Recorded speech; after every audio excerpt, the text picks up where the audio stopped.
Hey there, this is Natalie, and this wasn't the video I planned to have up next. I'm working on my ReZero Season 3 Episode 1 analysis, which is pretty long, and which I hope to get up before Episode 2 airs.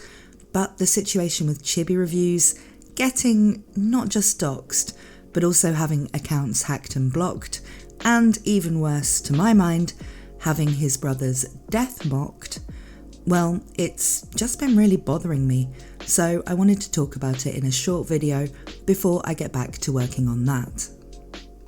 Now, I know Chibi somewhat. We talk sometimes, and he is a really sweet person who just genuinely loves anime and manga and wants to have fun with it with the community he's built. He is definitely not a weirdo PDF file or any of the stuff people have thrown at him. In fact, he's one of those content creators where I actually would be shocked if a scandal ever actually came up around him. He is genuine and wholesome as a person, in my experience.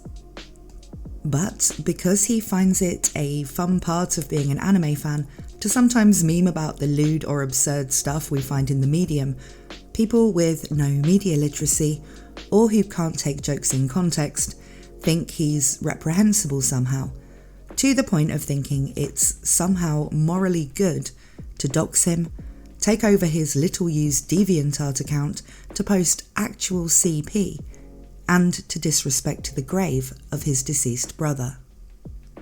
This is absolutely psychotic behaviour, and if you think he deserves it for a comment about the animation on a scene from Dandadan, then you are not mentally mature enough to be watching that series in the first place.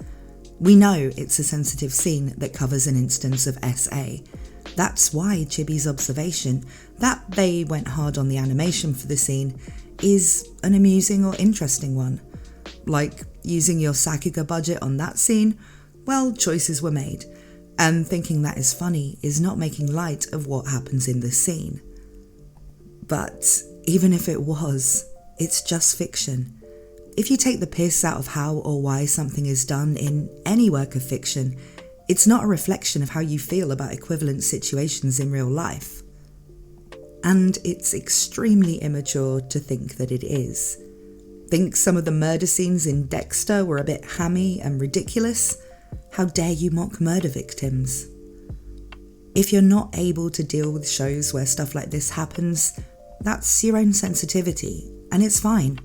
But it's not an immorality on the side of the people who do put dark stuff in stories, or people who can watch it and look at it in just the same way as they do other scenes, as part of a fictional story that either works or doesn't. If you can in any way see a justification for real-world harm to a person just for this kind of thing, then you are not a well-adjusted consumer of this or any other kind of media. I'm not talking about the times people get overly dramatic about some tosser on the internet sending them death threats on Twitter, because those are usually more pathetic than actually harmful. But with what Chibi has experienced here, where there's a real threat to his safety, and where a tragic event in his personal life has been mocked, is just terribly psychotic, and not something anybody sane should be getting behind.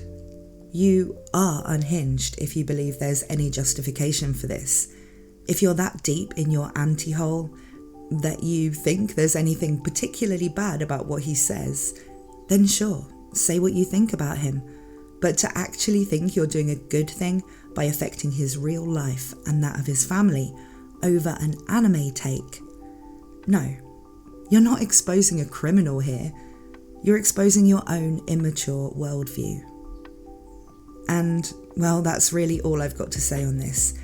Ex-anime discourse regularly gets out of hand these days, now that there's money and clout to be gained by fueling engagement. But even all of the BS takes about how liking Frieren makes us fascists doesn't add up to the same level of stupidity as this. This really is the point where it's gone too far, and I think that's something we all have to acknowledge. But what do you guys think? Let me know down in the comments. Thank you for watching this quick rant, and I hope to be back to you very soon with the full ReZero Season 3 Episode 1 analysis video.